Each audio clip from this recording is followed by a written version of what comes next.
সাংবাদিক নেতৃবৃন্দ, সম্মানিত এই সাংবাদিক ফোরামের সদস্যবৃন্দ, আমার কথা বলার কথা ছিল না,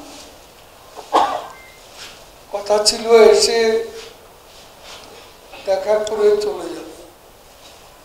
এর মধ্যে পতাকা উত্তোলন, কেক কাটা, আবার ভাষণ। পলিটিশিয়ানদের প্রবলেম, যেখানে যায় সেখানে ভাষণ দিতে হয়। ইদানিং ভাষণটা গলাবাজির রূপ নিয়েছে। তো তারপরও আমাদের কথা বলতে হয়। এই রিপোর্টার্স ইউনিটি আপনাদের মিলনায়তনে দোতলায় এবং পাশের যে ছোট্ট মিলনায়তন, আমাদের অনেক স্মৃতি, অনেক স্বভাব রয়েছে। আমরা যখন বিরোধী দল ছিলাম তখন অনেক মিটিং এখানে, কত আলোচনা সভা থেকে শুরু করে স্মৃতিচারণ, অনেক সভা আমরা করেছি। আপনাদের সকলের সাথে তখন দেখা হতো এবং বিদায়ের সময় রিপোর্টার্স ইউনিটির নেতা, সভাপতি, সাধারণ সম্পাদক চা পানি আপ্যায়িত করত। এই স্মৃতি আজকে মনে পড়ছে। যে যে দলই করুক,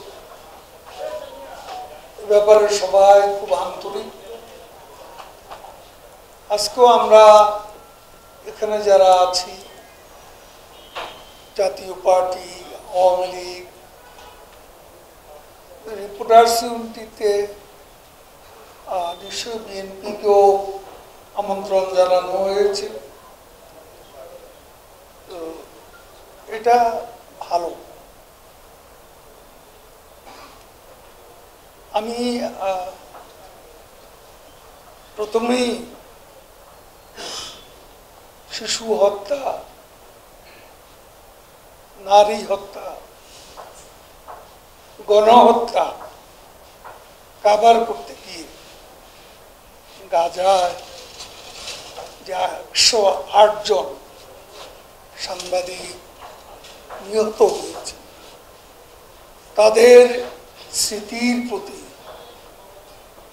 আমি শ্রদ্ধা নিবেদন করছি। তাদের শোকসন্তপ্ত পরিবার পরিজনের কাছে সমবেদনা জানাচ্ছি। আজকে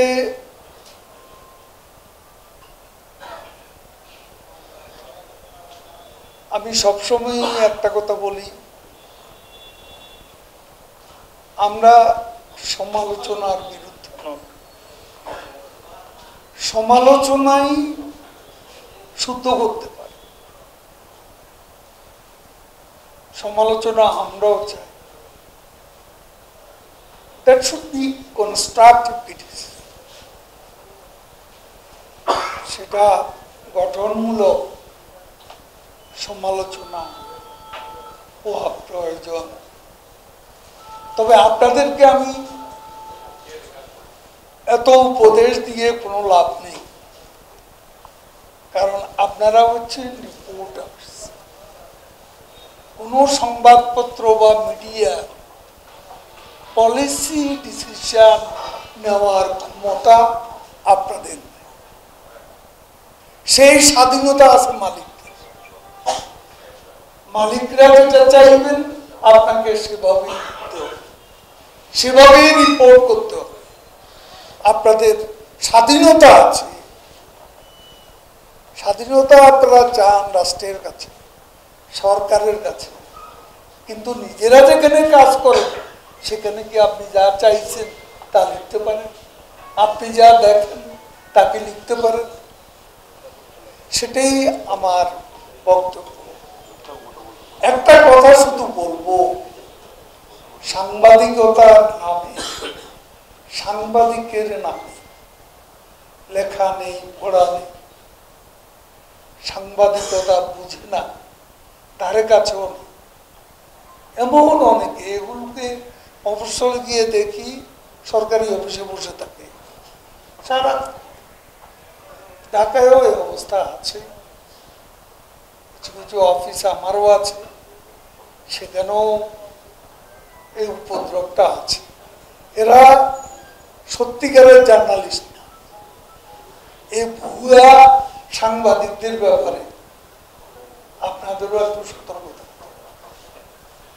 সাংবাদিকতার নামে ভুয়া লোকজন যাতে এই মহান পেশাকে যাতে অসম্মানিত করতে না পারে, এখানে যেন সাংবাদিকতার নামে অপসাংবাদিকতা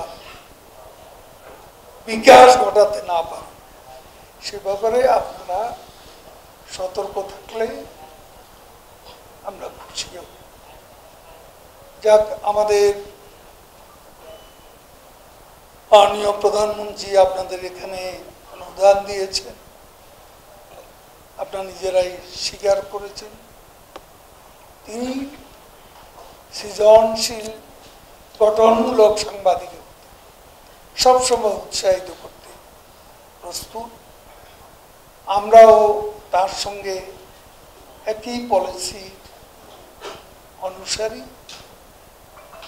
আমরা এই যে ডিজিটাল অ্যাক্ট, এটা যাতে অপপ্রয়োগ না হয়, কোনো সাংবাদিক যাতে এখানে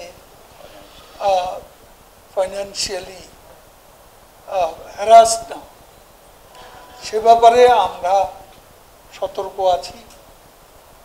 এবং আমি এখনো বলছি যে আমরা এই ব্যাপারে সতর্ক থাকবো। কোনো নিরীহ সাংবাদিক যাতে হ্যারাসমেন্টের শিকার, সে ব্যাপারে আমাদের সরকার এবং আমরা এ ব্যাপারে সতর্ক থাকব। আপনাদের শুভ দিনে আবারও শুভেচ্ছা। জয় বাংলা।